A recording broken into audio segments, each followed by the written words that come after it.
এক সময় ছিল যখন বাগদাদ ছিল পৃথিবীর সবচেয়ে সমৃদ্ধ নগরী।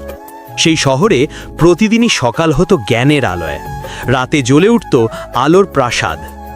সেই বাগদাদে শাসন করতেন মহান খলিফা হারুন আল রশিদ। তিনি ছিলেন আল্লাহ ভীরু, ন্যায়পরায়ণ ও দয়ালু শাসক। তার শাসনে মানুষ শান্তিতে বাস করত, কেউ ক্ষুধার্ত থাকত না, কেউ অন্যায় করত না। কিন্তু এক রাতে সেই শান্ত শহরের নীরবতা ভেঙে গেল এক অসহায় বৃদ্ধের কান্নায়।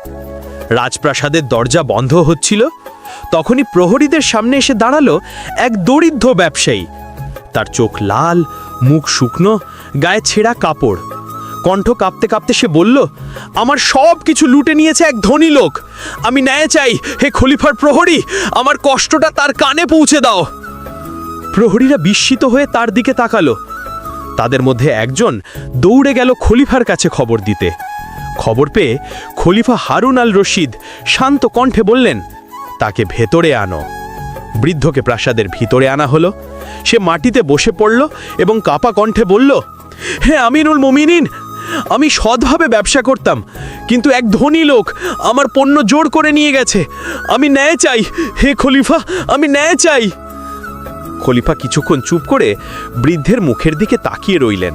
তারপর বললেন, ন্যায় আমি নিজেই খুঁজে আনব।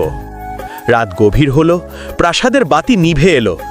খলিফা তার রাজপোশাক খুলে সাধারণ পোশাক পরলেন, মাথায় পুরনো কাপড় জড়িয়ে ছদ্মবেশ নিলেন। তার পাশে রইল বিশ্বস্ত প্রহরী জাফর। দুজনে নীরবে প্রাসাদ থেকে বেরিয়ে পড়লেন অন্ধকার রাস্তায়। বাতাসে দুলছে মশালের আলো। খলিফা ধীরে বললেন, মানুষের কষ্ট জানতে হলে রাজপাটের ছায়া ছাড়তে হয় জাফর। তারা হাঁটতে হাঁটতে পৌঁছালেন সেই জায়গায় যেখানে বৃদ্ধ ব্যবসায়ীর দোকান ছিল। দোকানের দরজা ভাঙা, বাক্স ছড়ানো, মাটিতে ছেঁড়া কাপড়। জাফর বলল, হে প্রভু, এই তো প্রমাণ। খলিফা ধীরে মাথা নেড়ে বললেন, চলো দেখি কে অপরাধী।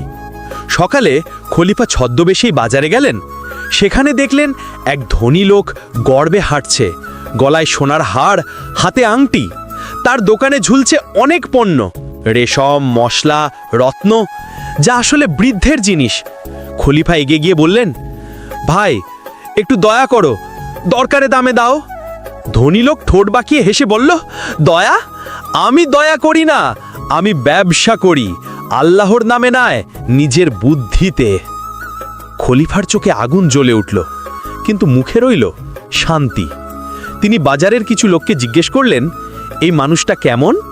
সবাই বলল, এই লোক গরিবদের ঠকায়, কিন্তু কেউ কিছু বলে না, কারণ সে প্রভাবশালী। খলিফা ধীরে বললেন, আজ তার অহংকারের বিচার হবে।